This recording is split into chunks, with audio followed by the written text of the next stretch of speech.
interest to representative partners, meaning where an individual is a partner in a firm on behalf of or for the benefit of any other person, he is termed as a representative partner.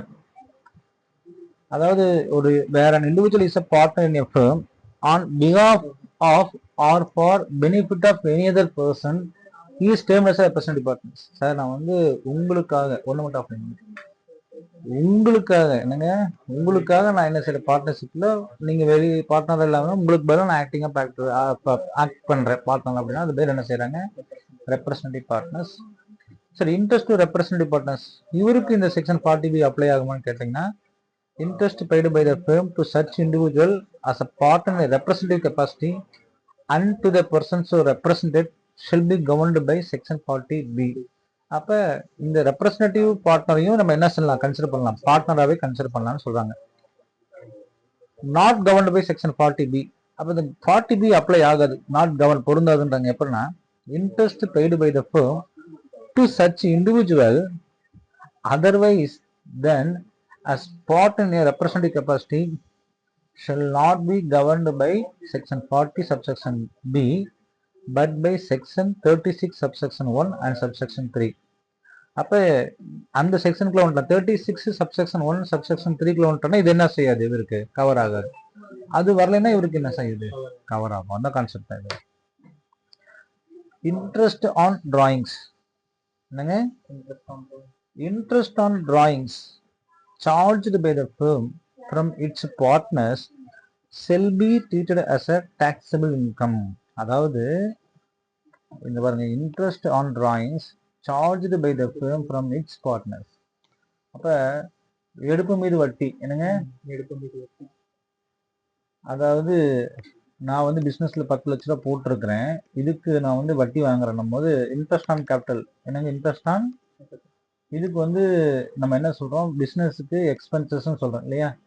அதே partner வந்து இந்த போட்ட 10 லட்சத்துக்கு 5 லட்சம் எடுத்துறாரு, நான் கொஞ்ச நாள் கழிச்சு போடுறேன் அப்படின்றது. இப்போ இது வந்து டிராயிங்ஸ் இல்லையா, இந்த டிராயிங்ஸுக்கு 6% வட்டி போட்டாங்கன்னா அந்த டிராயிங்ஸுக்கு மீது வட்டி யாரு, ஃபேமுக்கு என்னது, இன்கம்.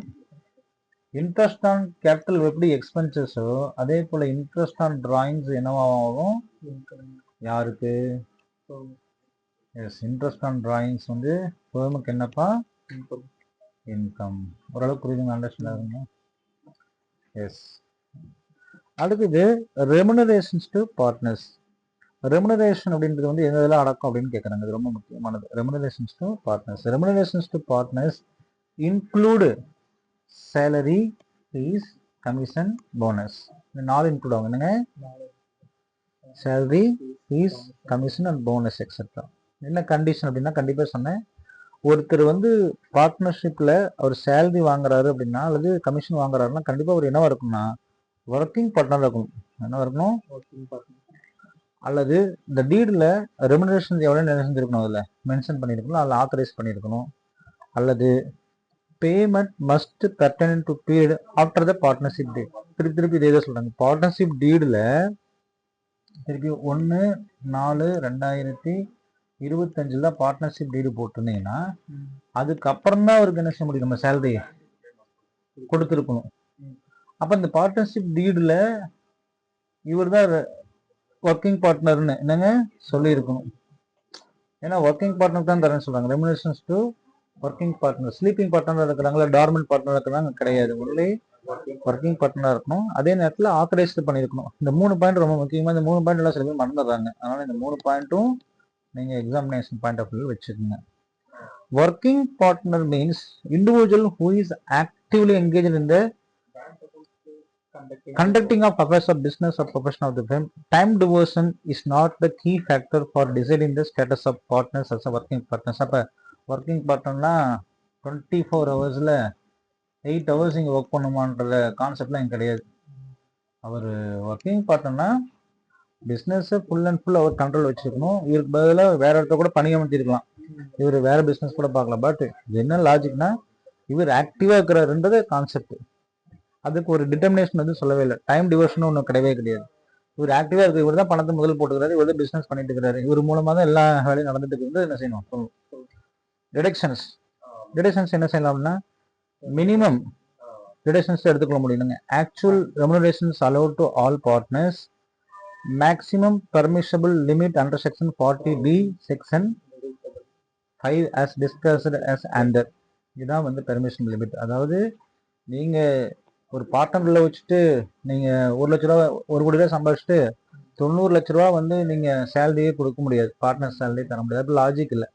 அதுக்காக கவர்மெண்ட் சில கண்டிஷன்ஸ் கொடுக்குது. என்ன, அவர் கொடுக்கக்கூடிய ஆக்சுவல் ரெமுனரேஷன்ஸ் வந்து பர்மிஷன் லிமிட்டுக்கு கீழே இருந்துச்சுன்னா அதுதான் எடுத்துக்கொள்ள முடியுமே தவிர அதுக்கு மேல என்ன செய்யக்கூடாது, தரக்கூடாதுன்றது தான் அந்த கண்டிஷன் சொல்றாங்க. அதான் பாருங்க, மேக்ஸிமம் பர்மிசிபிள் லிமிட். என்னங்க மேக்ஸிமம் பர்மிசிபிள் லிமிட்ன்றது ரொம்ப முக்கியமானது. இது என்ன செய்யறாங்க, இந்த மேக்ஸிமம் பர்மிஷன் லிமிட்ன்றது இதுதான் வந்து பார்ட்னர்ஷிப் கொடுக்கணும், இதுக்கு மேல என்ன செய்யக்கூடாது, நீங்க தந்தா என்னது டிஸ்அலோட். Very good. என்னங்க ஆயிரும், எஸ்.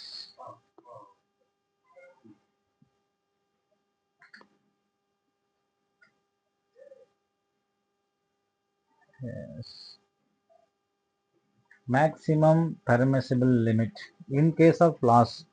என் பிஸ்னஸ் லாஸ் ஆயிடுச்சு, அப்போ நான் எவ்வளோ தரலாம், அதிகபட்சமே 1,50,000 தரலாம். Maximum remunerations allot to partners எவ்வளோங்க, 1,50,000. இன் கேஸ் ஆஃப் ப்ராஃபிட், எனக்கு என்ன கிடைச்சிருக்குது, ப்ராஃபிட் வந்துருச்சு. So first 3 lakhக்கு 90% of book profit or 1,50,000 whichever is higher. 1,50,000 இருக்கலாம் அல்லது 2,70,000 வந்துடலாம். எவ்வளோங்க, 3,27 இல்லையா, அப்போ 1,50,000 அல்லது 2,70,000 வரைக்கும் நீங்க என்ன செய்யலாம், சேலரி தரலாம். நல்லா புரிஞ்சுக்கங்க. ஃபர்ஸ்ட் 3 lakh எனக்கு எவ்வளவு வந்திருக்குது வருமானம், 4 lakh வந்துருக்குதுப்பா. அதில் ஃபர்ஸ்ட் 3 lakh இல்லைங்களா, மிச்சம் எவ்வளோ பேலன்ஸ் இருக்கும், 1 லட்சம் இருக்கும். அப்போ இந்த ஃபர்ஸ்ட் 3 lakhக்கு எனக்கு எவ்வளோ வரைக்கும் தரலாம் சேலரி, ரெமுனரேஷன் பார்ட்னர்ஸ் எவ்வளோ வரைக்கும் நீங்கள் தரலாமா, 2,70,000 வரைக்கும் தரலாம். சார் நான் கம்மியாக தான் கொடுத்தது, அப்போ ப்ராப்ளம் கிடையாது. ஆனால் அதுக்கு மேலே என்ன செஞ்சிடக்கூடாது, 3 லட்ச ரூபா நீங்கள் ப்ராஃபிட் வந்துருக்குது, 3 லட்ச ரூபாய் என்ன செஞ்சிடக்கூடாது, நீங்கள் கொடுக்கக்கூடாது. லாஜிக்கு பேலன்ஸ் இருக்கக்கூடியது எத்தனை பர்சன்ட் தரலாம்ப்பா, 60% தரலாம். என்னப்பா 60%. அப்போ 1 லட்ச ரூபா அடுத்த 4 லட்சத்துல 3 லட்சத்துக்கு கொடுத்துட்டீங்க, 2,70,000 கொடுத்துட்டீங்க. அடுத்து மிச்சம் எவ்வளோதான் இருக்குது, 1 lakh இருக்குது. அந்த 1 lakh 60% கொடுத்த எவ்வளோ, ஒரு 60,000. அப்போ 3,30,000 ரூபா. அப்போ நீங்கள் 4 லட்ச ரூபா சம்பாதிச்சா ப்ராஃபிட் காமிச்சிங்க அப்படின்னா ரெமுனரேஷன் மட்டும் எவ்வளோ தரலாமா, 3,30,000 ரூபாய். இங்கே பாருங்க, 4 lakh இருக்குது, அதில் 3 லட்சம் என்ன ஆயிடுச்சு கழிஞ்சு மிச்சம் 1 லட்சம் இருக்குது. இந்த 3 லட்சத்துக்கு 90% மேக்ஸிமம் தரலாம். ஸோ 270. இந்த 1 lakh 60%, ஸோ 60. 2,70,000 + 60 330. அப்போ 4 lakh சம்பாதிச்சா நீங்கள் ரெமுனரேஷன் மட்டுமே எவ்வளோ கொடுத்துடலாம், 3,30,000 தரலாம். 3,30,000 நீங்கள் தரலாம். அதுக்கு சார் இந்த புக் ப்ராஃபிட் ஒன்று வார்த்தை நீங்கள் சொல்கிறீங்க, புக் ப்ராஃபிட்டில் தானே நீங்கள் 60% தரும்னு சொல்கிறீங்க. அப்போ what you mean by book profit, book ப்ராஃபிட்டுக்கும் நெட் ப்ராஃபிட்டுக்கும் அப்போ எங்களுக்கு என்ன டிஃப்ரெண்ட்டு, புக் ப்ராஃபிட்டுக்கும் நெட் ப்ராஃபிட்டுக்கு டிஃப்ரெண்ட் தெரியணும்ல. ஸோ அப்போ அதையும் சொல்கிறான், find out the net profit of the firm as per profit and loss account. So உங்கள் புக்கில் அதாவது நெட் ப்ராஃபிட் ஒன்று விஷயத்துக்கு நீங்கள் வச்சுருப்பீங்க இல்லைங்களா, பிஎன்எல் அக்கௌண்ட் நெட் ப்ராஃபிட் வரும்ல, அந்த நெட் ப்ராஃபிட் என்ன செஞ்சுக்கோங்க அப்படியே எடுத்துக்கங்க. நெட் ப்ராஃபிட்னு ஒன்று இருக்கும் பிஎன்எல் அக்கௌண்ட்டில் என்ன செய்வீங்க, இந்த ஒரு நெட் ப்ராஃபிட் வருமா, அந்த நெட் ப்ராஃபிட் அப்படியே தூக்கி என்ன செஞ்சுக்கோங்க நெட் ப்ராஃபிட்னு போட்டுக்குங்க. அதுக்கப்புறம் என்னென்ன செய்யணும் அவனே சொல்கிறான், make adjustment as per 28 to 44 DB including adjustment for interest on partners capital. அப்போ மேக் அட்ஜஸ்ட்மெண்ட்ஸ் 28 to 44 DB வரைக்கும் உள்ள ஏதாச்சும் அட்ஜஸ்ட்மெண்ட்ஸ், இன்ட்ரெஸ்ட் ஆன் பார்ட்னர்ஸ் கேபிட்டலுக்கு ஏதாச்சும் அட்ஜஸ்ட்மெண்ட்ஸ் இருந்தால் அதை என்ன செஞ்சுருங்க, கூட்டுங்க கழிங்க. அடுத்தது add remunerations to partners if debited to profit and loss account.